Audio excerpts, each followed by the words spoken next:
नाज़रीन आदाब, मैं नाइश हसन। आप सभी को नया साल बहुत-बहुत मुबारक हो। लेकिन ख़ास तौर से मैं तो बस एक ही दुआ करूँगी कि गुज़रे 2024 में जो हमने देखा, इतने आशियाने उजाड़े गए, इतने गरीबों के घर उजाड़ दिए गए। नए साल में हमारी दुआ बस इतनी है कि ऐसा दोबारा हम लोगों को देखने को कतई ना मिले। बस इसी दुआ के साथ नए साल का आगाज़ करेंगे हम। आज का दिन एक मायने में बड़ा खास है, तो हमने सोचा आपके साथ भी उसको शेयर करते चलें। आज यानी कि 1 जनवरी 1896 को उत्तर प्रदेश के सुल्तानपुर जिले के एक बहुत ही कर्मठ स्वतंत्रता सेनानी नाजिम अली का जन्म हुआ था। उनका जन्म स्थान वहीं का एक गांव था, तेरी नाम था जिसका। और आज हम नाजिम अली के आजादी आंदोलन की पूरी जर्नी के बारे में कुछ खास बातें करेंगे और इसी बहाने उन्हें अपना ट्रिब्यूट देंगे और उन्हें याद करेंगे। बात 1916 की है, जब 20 साल की उम्र में नाजिम अली आजादी आंदोलन को ज्वाइन करते हैं। यानी कि कांग्रेस ही तब उस टाइम आंदोलन के लिए अगवा थी और वो ज्वाइन करते हैं। 20 साल का एक नौजवान जब वो अपने खेलने, कूदने, पढ़ने, लिखने तमाम तरह के सपनों में डूबा होता है, उस वक्त नाजिम अली आजादी आंदोलन की तरफ मुड़ जाते हैं, जबकि उनके घर खानदान में कोई और दूसरा ऐसा नहीं करता है। और वो गांधी जी के ज़ेरे साया तमाम चीजें सीखते हैं और आंदोलन में खुद को समर्पित करते हैं। बहुत जल्दी ही वो अंग्रेजों की निगाह में आ जाते हैं और 1919 में उन्हें पहली बार 6 महीने की कड़ी कैद की सजा होती है। अब जेल से निकलने के बाद उनका हौसला तो इतना बुलंद था कि उन्होंने गांव-गांव मीटिंग करना शुरू किया। ये मीटिंग हमेशा रात में होती और लोगों को ये समझाया जाता कि आज़ादी क्यों ज़रूरी है? क्योंकि लोगों के ज़हन में भर गया था कि अंग्रेज़ जाएँगे नहीं, ऐसा ही रहेगा। तो ये समझाना और उन्हें आंदोलन से जोड़ना, ये बड़ा काम नाज़िम अली सुल्तानपुर और उत्तर प्रदेश के तमाम इलाकों में करने लगे।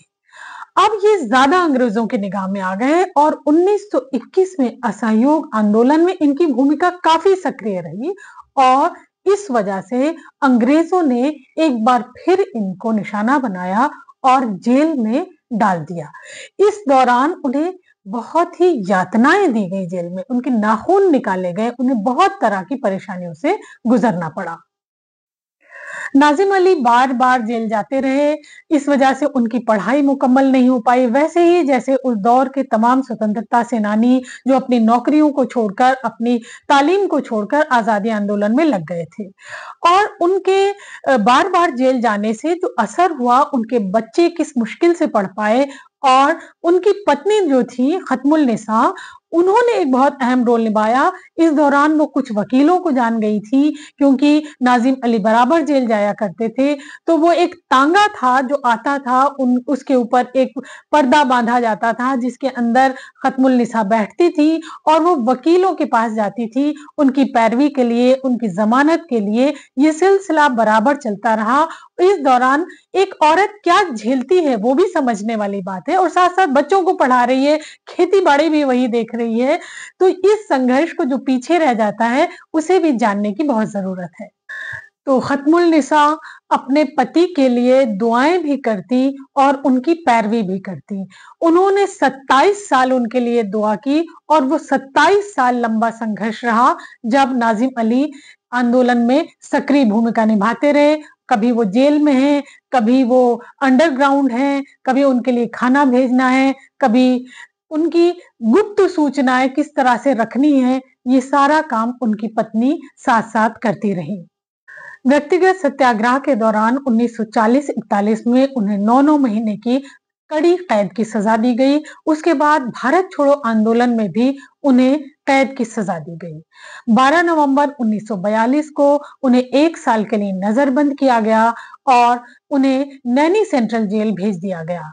जब ये सजा पूरी हुई तो लाल बहादुर शास्त्री जी, जिनके वो बहुत करीब थे, उनका उनसे बड़ा दिली जुड़ाव था और बराबर खतो-किताबत होता था, वो वहाँ गए और नाज़िम अली को लेकर वापस सुल्तानपुर आए। तो इस तरह आजादी आंदोलन का एक कर्मठ सिपाही बार-बार जेल जाता रहा। ये अब उनकी एकदम आदत में शुमार हो गया था। 1945 में उन्हें एक बार फिर जेल भेज दिया गया था। अंग्रेजों ने उनके ऊपर दोबारा कड़ी यातनाएं दी और उनको जेल में काफी परेशानियों का सामना करना पड़ा। नाजिम अली एक कट्टर देशभक्त और सांप्रदायिकता के विरोध में बहुत ही बेबाक रहे। उनकी पूरी पहचान एक सांप्रदायिकता के विरोध में खड़े होने वाले सेनानी के तौर पर रही। ऐसा मौका आया जब मुसलमानों के बीच में कट्टरवाद की खबर काफी फैलने लगी और मुसलमान कट्टरवादी छवि के साथ आए। उन्होंने बड़ी बेबाकी से उसका विरोध किया। उसी तरह उन्होंने हिंदुओं के बीच में कट्टरवाद का सख्त विरोध किया। यही वो वजह थी कि हिंदू और मुसलमानों दोनों में ही उनकी लोकप्रियता काफी थी और दोनों ही जगह उनके बारे में सवाल करने वाले लोग ज्यादा थे। उन्होंने कभी भी हिंदू और मुसलमान को बांट कर नहीं देखा। दोनों जगह की खराब आवाजों को, जो कट्टरपंथ का समर्थन करती थी, उनको उन्होंने खुलकर उठाया और उनके खिलाफ बोलते रहे। आखिर संघर्ष करते करते वो दिन आ ही गया जब देश आजाद हो गया। ये खबर सुल्तानपुर थोड़ा देर से पहुंची और इस वजह से 26 सितंबर 1947 को सुल्तानपुर जब ये खबर पहुंची तो वहां बहुत बड़ा जश्न मनाया गया जिसमें नाजिम अली पेश रहे।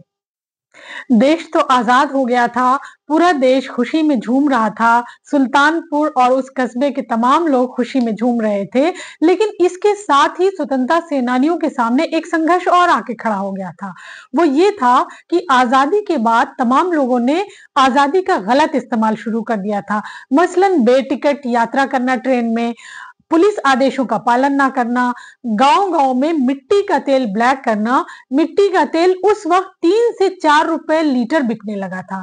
तो नाजिम अली और उनके साथियों ने एक बार फिर आंदोलन किया और ऐसे लोग जो गांव में मिट्टी का तेल इतना महंगा बेच रहे थे, उनको आंदोलन की जद में लाए और उनके खिलाफ संघर्ष किया और तमाम लोगों को उन लोगों ने जेल में डलवाया। उन्होंने कहा कि आजादी का ये मतलब कतई नहीं है कि हम उसका गलत इस्तेमाल करें, अपने देशवासियों के खिलाफ हम कोई ऐसा काम करें। उन्होंने इसके लिए बहुत सभाएं की, गांव-गांव गए। अब ये सभाओं का सिलसिला गांव-गांव में फिर से शुरू हो गया। लोगों को ये तो बताया जाता कि देश आजाद हो गया है, क्योंकि सब तक खबर तो पहुंच ही नहीं पाई थी कि देश आजाद हुआ है। लेकिन साथ-साथ ये सभाएं इसलिए हो रही थी कि हमें बेईमानी करके कुछ चीज हासिल नहीं करना है। ये आजादी इसलिए नहीं मिली कि हम बेईमानी करें और अपने लोगों को परेशान करें। तो इसके लिए उन लोगों ने तमाम गांव में यात्राएं की, रैलियां निकाली, पदयात्राएं की, जिससे लोगों को 2 बातें बताई गई। पहली बात ये है कि देश आजाद हो गया है और कुछ जो बड़े उच्छृंखल टाइप के लोग तैयार हो गए थे, जो गांव के लोगों को परेशान कर रहे थे, उनको ये आगाह किया गया कि आजादी इसलिए नहीं मिली है और ऐसा करने वालों के खिलाफ अब आजाद मुल्क सख्त से सख्त कार्रवाई करेगा। कितने कर्मठ थे ये लोग, कितने साहसी थे ये लोग, कितना देश के लिए समर्पित थे ये लोग और जिस पे बहुत फख्र महसूस होता है। आजादी के बाद 1948 में सुल्तानपुर की जयसिंहपुर विधानसभा क्षेत्र से नाजिम अली को विधायक चुना गया था। उसके बाद जब पहला इलेक्शन हुआ सन 1952 में, उन्होंने चुनाव लड़ा और वो भारी मतों से जीते और 1957 तक वो विधायक रहे। नाजिम अली की छवि बहुत ही सांप्रदायिकता विरोधी, गैर बराबरी के खिलाफ ईमानदारी की छवि थी और ये कर्मठ सिपाही 22 अप्रैल 1973 को अपने पैतृक गांव तेरी में आखिरी सांस लेकर इस दुनिया को अलविदा कहकर चला गया।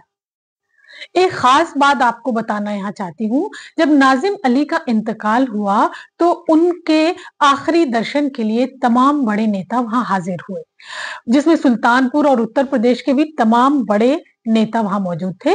उन्होंने बाकायदा उनके जनाजे पर भारत का झंडा डाला और उनके पैर को छूकर प्रणाम किया, फूल मालाएँ चढ़ाई। ये देख के गाँव के तमाम लोग जो जाहिल थे, उन्हें अंदाज़ा ही नहीं लगा कि इनका कद क्या था और उन्होंने ये कहा, "ये तो ऐसा मुसलमान में नहीं होता, ये तो शरीयत के खिलाफ है" और एक अफ़वाह गाँव में फैलाना शुरू कर दिया और जब उनका जनाज़ा उनके बगीचे में दफ़्न के लिए गया, लोग साथ तो गए, लेकिन उन्होंने कहा, "ये तो हिंदू हो गए हैं" और उनकी जो अंतिम नमाज़ होती है, नमाज़-ए-जनाज़ा, उसे पढ़ने से इनकार किया। लोग पीछे आते गए और पीछे आते गए, लेकिन नमाज़ नहीं पढ़ी। उनके घरवालों ने उसी तरह उनके जनाज़े को दफ़न कर दिया, उन्हें आखिरी कट्टरवाद चाहे अल्पसंख्यक में हो या बहुसंख्यक में, ये हमेशा खतरनाक होता है। इसे पनपने से रोकना हमारी ज़िम्मेदारी तब भी थी और आज भी है। आज तो मुझे लगता है कुछ ज़्यादा ही ज़िम्मेदारी है कि कट्टरवाद को हम ना पनपने दें, तभी हम अपने सच्चे सिपाहियों को ट्रिब्यूट दे पाएँगे और आज के दौर को भी अमन पसंद तभी बना पाएँगे, जब दोनों ही तरफ कट्टरवाद बिल्कुल ना हो।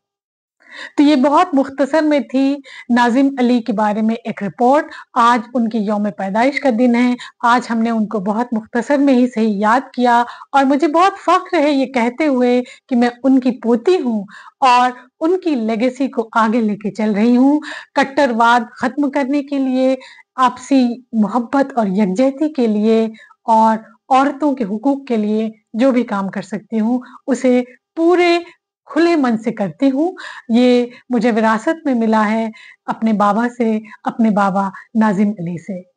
हमने साथ-साथ लड़ाइयाँ लड़ी हैं, साथ-साथ संघर्ष किया है, मुल्क की आज़ादी के लिए खून बहाया है, कुर्बानियाँ दी हैं, जेल में गए हैं, नज़रबंद हुए हैं। हम हमेशा साथ थे, साथ हैं और साथ ही रहेंगे। कोई भी वो ताकतें जो हमें हिंदू-मुसलमान के नाम पर तोड़ने और बाँटने का काम करती है, इंशाअल्लाह वो सारी ताकतें परास्त होंगी और जीतेगी तो सिर्फ़ मोहब्बत, जीतेगी तो सिर्फ़ हमारी एक यकजहती, हमारा प्यार यही जीतेगा। तो ये थी हमारी रिपोर्ट हमारे बाबा नाज़िम अली के बारे में। आपको ये रिपोर्ट कैसी लगी? हमें कमेंट बॉक्स में ज़रूर बताइएगा और आपसे गुज़ारिश करती चलूँ कि हमारे चैनल को लाइक, सब्सक्राइब और शेयर करें। ज़िंदगी के तमाम पहलू ऐसे होते हैं जिससे हम रूबरू नहीं होते, लेकिन जब हम मिलेंगे, जुलेंगे, एक-दूसरे के संघर्षों को जानेंगे, तो हमारा फ़लक और बड़ा होगा। तो आपसे गुज़ारिश है कि हमारे चैनल को लाइक, सब्सक्राइब और शेयर भी करें, तो बहुत अच्छा होगा। खुदा हाफ़िज़, नमस्कार।